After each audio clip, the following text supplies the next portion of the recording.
What's going on, everyone? This is your boy Say One History on the Awaken Show. And today I want to talk to you a little bit about the phases of disclosure that we've been going through these past couple of years.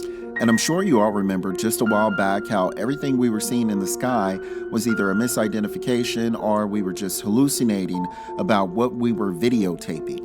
And then comes along a gentleman by the name of Tom DeLonge that says he's been in contact with some of the higher upper echelon in the government and disclosure was imminent. Now, I'm sure at that time, everyone was really skeptical of Tom DeLonge, including myself, just because the media was beating us up because of our beliefs and our findings here on this topic.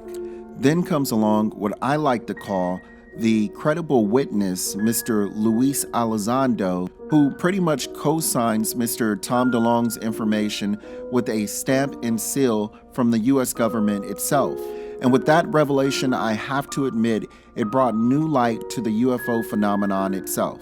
But I have to ask everyone that's been keeping tabs on this UFO phenomenon, doesn't the latest string of interviews seem more of a matter of fact rather than I can't disclose any information because of security reasons?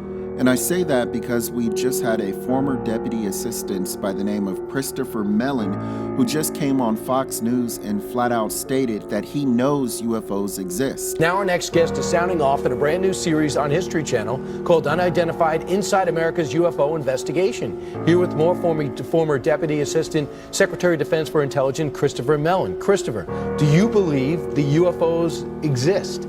We know that UFOs exist. This is not no longer an issue. The Navy itself has publicly acknowledged the fact that they exist, and Navy pilots, active duty pilots, have gone on the record in the New York Times acknowledging the fact that they exist. So the issue now is, why are they here? Where are they coming from? And what is the technology behind these devices that we're observing? Now, normally, and I use that term very loosely, when we have a former anything of the U.S. government, they are very tactful and very specific in the words they use when they are speaking on the topic of UFOs. And it just seems to me the reason the secrecy is, in a matter of speaking, going out the window is because they can't hide it anymore. Now, I'd done a video almost a year back that, in my mind, ties all this information together. And the reason I had done the video is because I had read an article where the U.S. military was literally saying on its own that the USAF Space Aggressor Squadron is training to fight off alien attacks in space. And the article reads, 2 USAF specialist units are currently working around the clock to fight aliens. Known as the 26th and 527th Space Aggressor Squadron, the two units focus on a single twofold mission to figure out how to prepare for extraterrestrial space combat and sequentially train the rest of the military how to do so. I mean, how more direct can the U.S. military say that they are planning for extraterrestrial attacks? And the article goes on to say that playing the role of an alien bad guy, be it either the Earthling or ET variety, the unit conducts mock space battles in order to prepare the U.S. troops to deal with any sort of contingencies that may come up in America's final and most vulnerable frontier. And again, I just want to reiterate that they are not talking about space debris or comets or asteroids. They are coming out directly and saying extraterrestrial species. And moving forward, the article goes on to say that they are teaching troops to make use of space resources.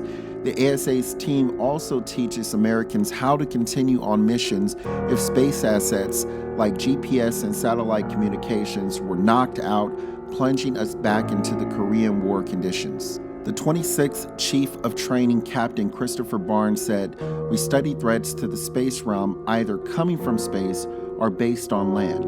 If we can't directly replicate them with hardware, then we figure out if there's a software solution or some way we can train people to the point where they can fight through them if they have to in a conflict."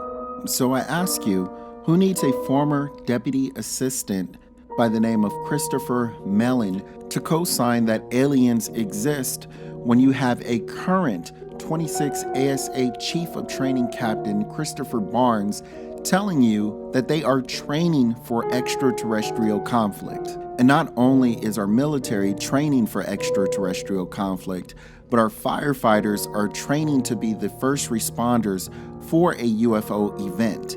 And if you don't believe me, look it up in the most recent firefighter manual.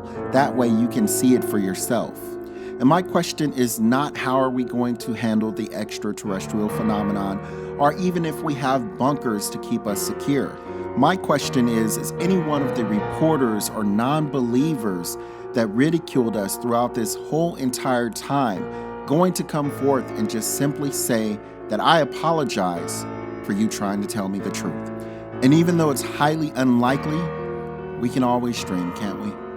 Hey guys, make sure that you like and subscribe, hit that notification bell so you can be updated for all new cool content that's coming out. I really appreciate you watching, and thank you, and I will talk to you soon. Peace.